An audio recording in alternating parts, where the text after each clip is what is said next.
What is going on, guys? It is Frankie Mazza and welcome to another video. And in this video I'm going to be telling you about a brilliant advantage I've found, and I've looked all over YouTube and I've not seen like many videos in a couple of months that exploit this brilliant advantage. But I think if you guys do it, you're going to have a brilliant time. This is for if you don't have a scuff. And what you're going to want to do is you're going to want to click on your options. You're going to want to go to options, and then you're going to want to change your button layout. You don't have to do anything with the stick layout or anything like that. Your button layout to stick and move. And the reason stick and move is such an advantage in multiplayer is because it changes your jump to the right analog stick. So once you click that in, you'll jump, and it changes your melee attack to the X button. Obviously this is different on Xbox, this is just for PS4, but you can do exactly the same thing on Xbox. So, and the reason this is an advantage is because you will always play a guy, whatever game type you are playing, who is jumping around the map, who's very hard to kill, and when you try to kill someone who's jumping, it just makes it much harder to kill, it makes it much harder to stay on target. But once you have mastered the jump, obviously it takes a bit to get used to this, and you'll still see me mess up. I'm just going to show you in bots in a second what kind of things you can do with it, but once you are used to it and once you've mastered it, I promise you, you are going to play much better.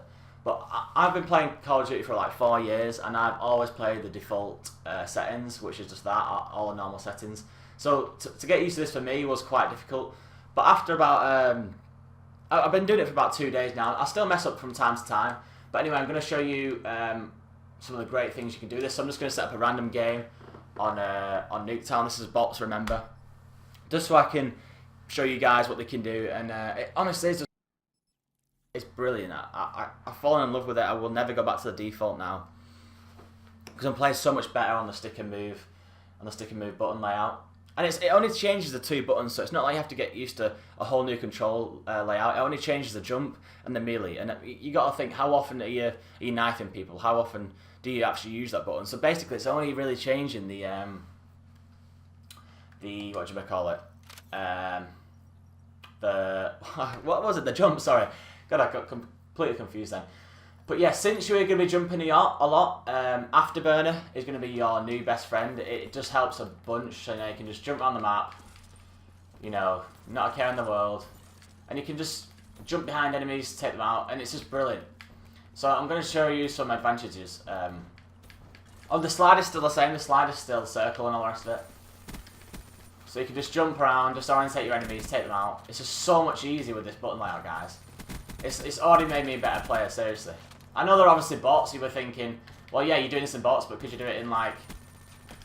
Oh, God. Sorry. Right. Could you do it in like private public match? And you absolutely can. I was doing it in free-for-all before, and I was just wrecking enemies, honestly, guys. So, yeah, all I want you to do is give this a try and get back to me and tell me how you get on with it. Another thing you can do with it, say someone's behind you and they're behind you, you can just do that, jump over the head and get them like that. So yeah, Afterburner is pretty much a must with this setup. But